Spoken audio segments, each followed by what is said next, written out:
This is Jerry with Jerry's Retirement Wisdom. One of the challenges you have when you have a little bass boat is that when you come back in from fishing, you need to charge up your batteries. I happen to have two batteries on this boat. One of them runs my trolling motor and the other one runs all the other accessories like my depth finder and my lights and my bilge pump and whatnot. So usually what I would do is use a car battery charger. You hook it up to your battery terminals and plug it in, but with two batteries you have to remember to charge your first battery, then change your setup again to the second battery and plug it in. Don't forget to switch, or you end up getting ready to go fishing the next time and you've only got one battery charged. So, and in order to eliminate that kind of hassle, I've picked up what's called the Gen 5x2 by NOCO. And what this is it's an onboard battery charger maintainer for in this case I'm going to use it for my boat battery. And let's open this thing up and take a look at what's inside. It'll be really refreshing when you come back from a day out on the lake or the river. And I'm all finished. I back the boat in the garage, and all I got to remember to do is pull out my cord and plug in my charger. It'll already be attached to my boat battery terminals, and I'll be good to go. So we've got a little bit of an advertisement for some accessories. Right here is the NOCO Genius Gen 5x2 onboard battery charger. Comes in some very nice heavy duty packaging, and what it's set up to do is it's got the cord here. This one runs to one of the batteries. I'm convinced that all the workers in the world must be opposite handed from me, because it seems when it comes to twist ties I'm always going the wrong direction. So this is one of the permanent attachments to your battery terminal. This will be the second one, and then you have the power cord. So what we need to do here is take our unit, mount it permanently inside the boat, and then attach it to the two batteries, and we'll be ready to go. This charger charges two of whatever kind of 12-volt battery you have. It can be a standard car battery, a deep cycle battery, or some of the newer batteries. I'll list those here where you can see what kind of batteries it'll charge. Stick with me and we'll get this thing mounted. We've opened the equipment compartment, and as you can see I've got what would be a regular interstate battery that we use to run the accessories, and then I've got this battery which I use to power my trolling motor. It's a little heavier battery. It's a deep cycle battery, AGM they call it. So as you can see here, it's already wired up. It wires through my switches and whatnot. This switch here controls the power to my trolling motor, and over there all those switches control things such as my depth finder, my bilge pump, and my navigation lights. And I'm thinking is I'm going to mount that right here beside this switch if I can, and it'll sit right here. The issue I have is that the lugs are such that if I mount them to the board I have here right now, it's going to stick up and not allow my lid to close. So I'm going to attach a board to the bottom of here, and that's going to give me the opportunity to mount that lower in the boat so that it doesn't interfere with the closing of my deck lid here. So first thing it looks like I'm going to need to do is measure up for a piece to go under here, and this is 6 3/4 inches long. So I'm going to cut me a 6 3/4 inch piece of 2x4. We're going to mount that under there, and that'll give us something to mount our NOCO Gen 5x2 charger to. Might even hook the charger to it before I mount it, so I don't have to lean backwards under here to put those 2 screws in. We'll see here as we go. We'll be right back. So I have my board. We're going to mount that right under here, which will require us to put 3 holes in here. I've got my 3 Phillips head screws. So we're going to use this drill bit to give us a pilot hole down through the top board into our bottom board. And it really needs to be just big enough to clear those threads so you're not doing a lot of binding up here. So that looks like that's going to be just about the right size. And if you use a power drill, the way you can mount your bit into the chuck is, instead of twisting with your fingers whichever way, you can open and close that truck by operating your drill. So we're going to put our drill bit in there, and then we close it up with the power of the drill. It's going to reach through the 1.5 board, and we'll give it a little tighten there. Watch your fingers, that can be hot. So like I said, this board's going to go right here by our switch for the trolling motor. So I need to put 3 holes in that board. And I don't need to necessarily measure them. I know that board comes from here to the end. So we'll need one right about the middle. We'll need another one halfway there. And let's say halfway or a little more there. Those 3 holes. And watch for there's any wires nearby. Those 3 holes ought to do it for us. Of course, anytime you're drilling with an aluminum boat, we'll make sure the boat itself isn't behind what you're doing. It's easy to get a little distracted.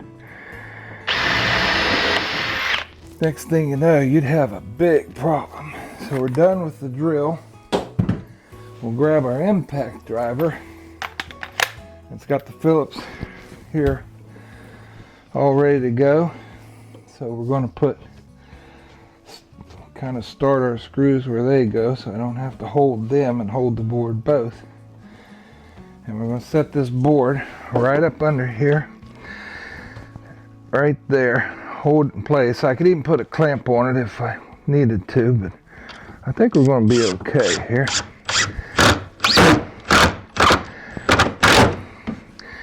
Make sure that's lined up nice and straight. Good.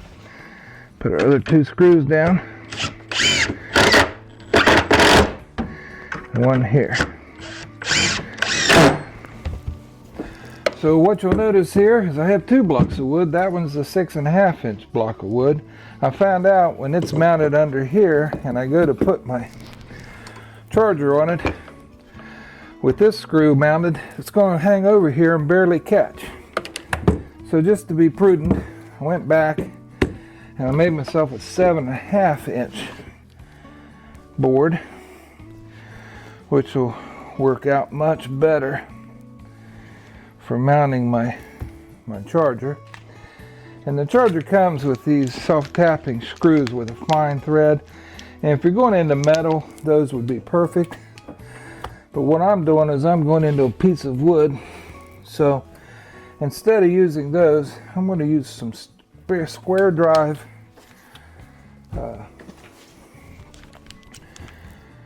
inch and a quarter screws that I already had in my possession that I use for pocket holes. And I'm going to use that square drive instead of the Phillips heads that came with the charger. Have the same size head over here on top, so it should hold the charger nice and tight. And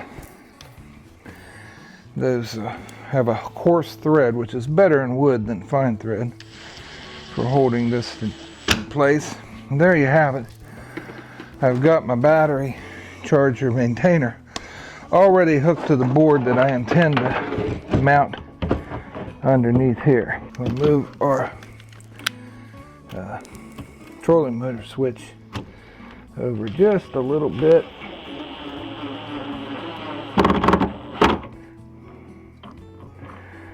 just to make sure we have some clearance. When we went to mount our battery charger, we didn't have quite the clearance I wanted underneath there. So now we have it. Let's put our 3 screws in place.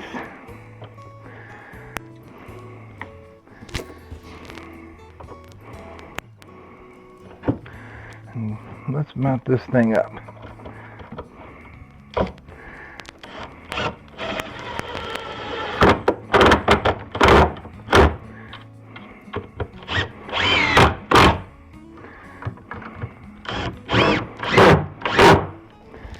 And there we have it, right there where it needs to be. This is our power cord.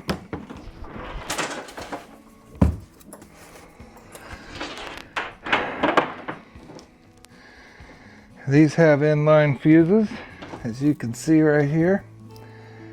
7.5 amp inline fuses on each of our power leads. Our leads are going to come off our charger and then attach to our batteries. So all we need to do, this first battery, is loosen the wing nut and washer that's holding our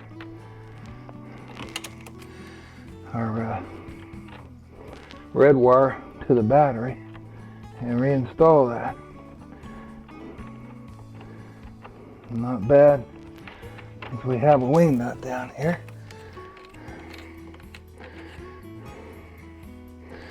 And that'll go just like this. And I think just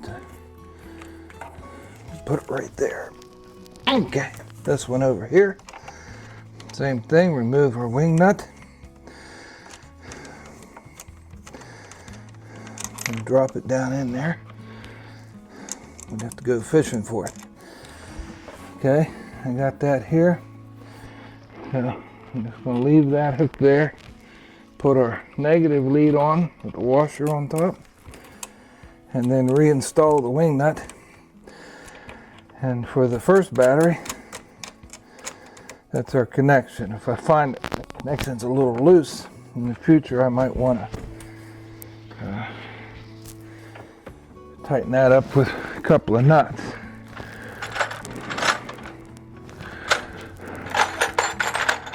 For our next battery, has a 9/16, nope,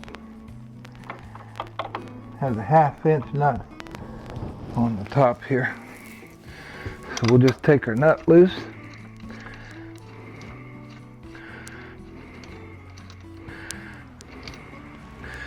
And our washer.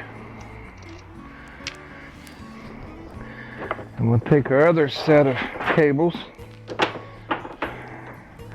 from our NOCO 5x2.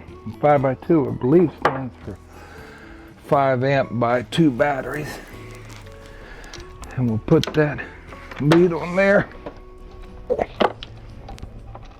nut, and washer.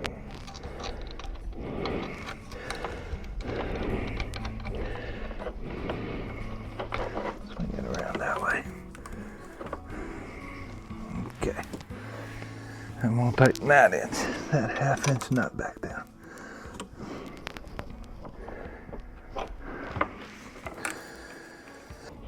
Lastly, we're going to take this negative lead apart.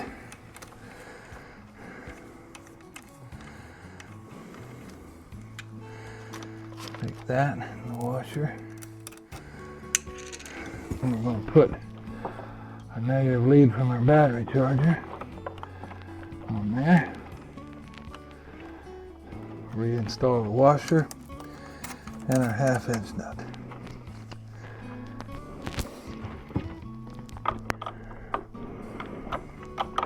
Tighten her down.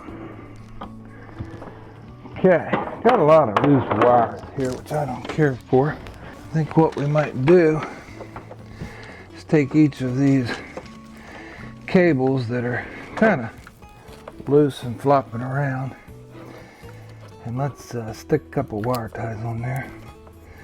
Not terribly tight, we don't need to pinch anything, but let's just wrap these around here, and that'll keep those wires from being so messy up under here.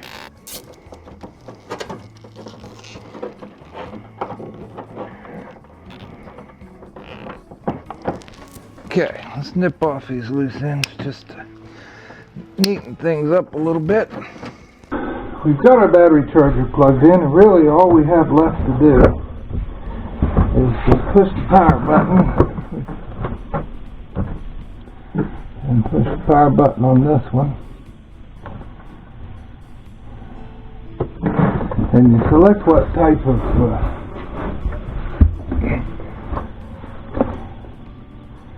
battery you have. In the case of my Deep Cycle battery, it's an AGM for the second battery, and we have the standard 12 volt for the first battery. Now I know these batteries have been charged up, so it shouldn't take long for the first battery here to show charged, which it is. The second battery, the AGM, might take a little longer here to find itself. I'm thinking that second one's going to charge here for a little bit, and it won't take very long for it to become a full charge either, and there it goes. That's showing that we brought our two batteries up to full charge. Looks like this one's just ready to go. And we can leave this charger on here, and it's going to maintain my batteries until I'm ready to leave. This is Jerry with Jerry's Retirement Wisdom. Today we've opened our NOCO Genius 5x2 battery charger and maintainer. We picked it up on Amazon, and I think it ran $139.95. And it's really going to be convenient for me because I don't have to keep installing and uninstalling my car battery charger onto my batteries. It's plugged in, it's operating, and all I have to do when I'm ready to go to the lake is pull the plug and close the lid here, and I'm good to go. This has been Jerry with Jerry's Retirement Wisdom. If you like our videos, be sure you like and subscribe and tell your friends. Hit that notification button, and we'll try to keep those videos coming. We'll see you next time.